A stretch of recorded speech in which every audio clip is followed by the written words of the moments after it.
Someone, please tell me why they killed Robb Stark in Game of Thrones. You start to like a character, the war in the North is about to go somewhere, and then bam, they kill him off. Sorry if that's just ruined it for some of you, but I have only just caught up with Game of Thrones. It was awesome, but that bit really pissed me off. Anyway, I've got a PU game here for you against NinjaMuddkipz. And as I'm sure you're all aware, Smogon is in a state of crisis, so I did get Skype in order to try and get some battles. So, looking at the teams here, you'll notice on my side of the field it is a more offensive team than I would usually like to use. My defence is only really in the form of bulky Venonat and then a defensive Sandshrew, but I have got the Grassfire Water Simi-Core, and bear with me here because it is a lot of S's to say. I've got a Hone Claws Simi-Pore, a Sub-Nasty Spot Simi-Sage, and then a Sunny Day Simi-Seer, and that is too many S's to say in one sentence. That is like a real tongue twister right there. But anyway, on my opponent's side of the field, the big threat's going to be the Magmar and the Remoraid, because if one or both of them is Choice Scarfed, then that is going to be a real problem that will outspeed my entire team. And it is a frail team, so nothing can really appreciate taking a Fire Blast or a Water Spout, or even a Flare Blitz from the Magmar if Sandshrew gets weak. So let's jump straight into it.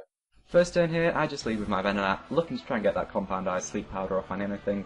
I am max speed investment, so I will be able to outspeed the Magnemite if it isn't Choice Scarfed, and I can just fire off at 97.5% accurate Sleep Powder. Now on the second turn, this keeps happening to me where my opponents predict the double status. Now Sam here, he either predicts the double status or correctly presumes that Venonat can do nothing to the Magnemite, which is true. I only had the Poison Fang which won't affect it, but I guess I could have set up the T-Spikes, he's not to know. But because this frequently keeps happening to me, I may as well just say that if you play against me and I do have a Sleep Inducer on my team, I will always go for that second status on the predicted switch. But now that I've told you that, maybe I want you to think that so that you'll switch out knowing that I know that you know what I do, thinking that I'll switch it up because we both know that, but then I'll just go for the Sun Sword predicting that anyway. But a pat on the back if you did manage to follow all that. So I do switch out to Simi-Sage in order to set up on the Magnemite. As my opponent switches out into the Swallow after I sub down, I can just go for that Hidden Power, but that does very little, and I do remember after that I do have the Hidden Power Fighting over the Hidden Power Rock, just for better coverage I find.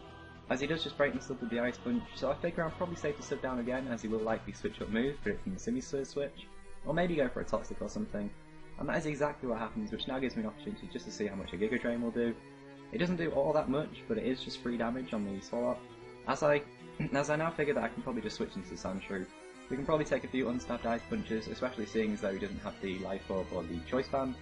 And he does go for the Ice Punch now, and it does 54 damage, which is pitiful damage on the Sandshrew. Sandshrew is a very bulky defensive wall. But this is a problem now because I forgot to write down his team in the team preview. Usually I write it down just to check for ground immunities or toxic immunities and things like that, so he does get a free switch into the Ninjas, which I completely forgot that he had. And it isn't a great matchup because I figured he'd probably sub down blocking the Toxic, so I'll just switch out into Dojo.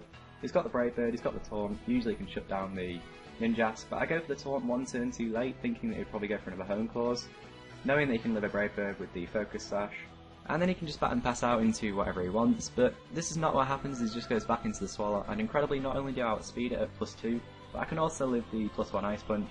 But then he goes for that Custat Berry Explosion, which is a major what the fuck did I just witness moment, with bits of purple waste and mustache and dojo heads flying everywhere.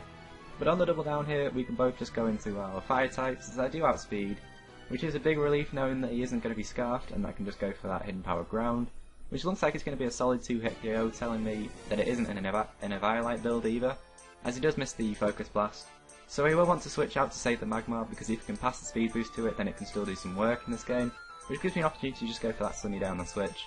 And let me tell you, Sunny Day, the Life Orb, Stab, Fire Blast is unbelievably strong, and you also get access to the Insta Solar Beams, and look how much that does to a especially defensive Boltoy. He just fires off the Stab Psychic, which does literally nothing, and there's no reason to go for this Solar Beam again now, as a Fire Blast will kill, and it will hit anything he brings in hard on the switch as well.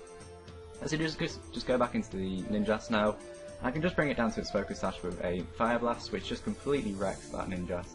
Don't know how a small little Focus Sash can allow it to live a Fire Blast in the sun, but on the next turn here, he can just go for that Protect in order to bat and pass a +2 speed boost out, and he will bat and pass out, so I am safe just to go for the Hidden Power Ground, as Sun is now down and I can't go for the Solar Beam, which will hit the Magmar if he wants to bring that back in, but he does choose to go out into the Remoraid, so I leave Simi-Seer in here just to find out what he's going to do, and he does go for the Waterfall, so I do space out here and I bring in the Simi-Pore for some reason, thinking that he was going to be locked into the Waterfall, but that is not the case, he can just wreck me with the Seed Bomb.